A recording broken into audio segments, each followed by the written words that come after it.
आवर्त सारणी में तत्व का स्थान ज्ञात करना।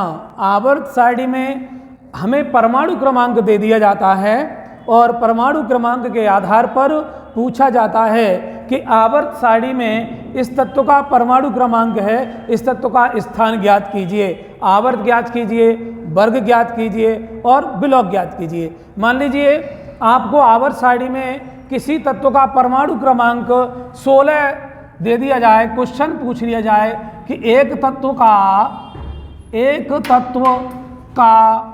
परमाणु क्रमांक 16 है, इसे आवर्त सारणी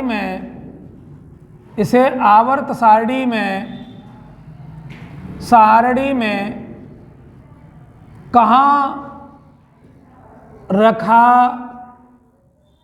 गया है, इस तत्व का स्थान ज्ञात करो।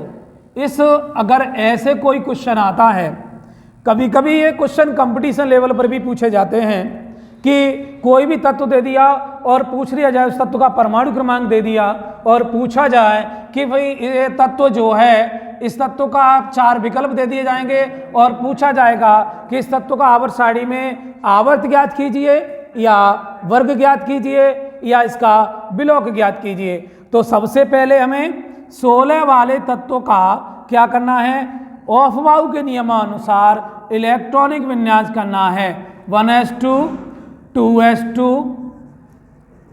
2p6 3s2 2 और 2 4 और 6 10 2 12 और 1s2 2s2 2p 3s2 3p कितना बना, 2 2 4 6 10 2 12 और 4 16, यानी अंतिम कोश में हमारे कितने इलेक्ट्रॉन आए, 4। अगर p ब्लॉक आता है तो p ब्लॉक का जो सूत्र होता है वो होता है px + 2a। अगर p ब्लॉक में अंतिम इलेक्ट्रॉन p कोश में आ रहा है तो ये ध्यान रखना है कि हमारा जो सूत्र बनता है वो बनता है px + 2a। इस बेस पर हम परमाणु क्रमांक इसका जो आवर्त सारणी में स्थान है वो वर्ग ज्ञात कर सकते हैं। इससे देखिए px + 2, x का मान यहाँ पर 4 है तो 4 + 2 बराबर 4 और 2 कितना हो गया, 6, यानी 6 ये बना हमारा 6a। क्या बना, वर्ग। हम वर्ग हमारा जो रहा वो बन गया 6a।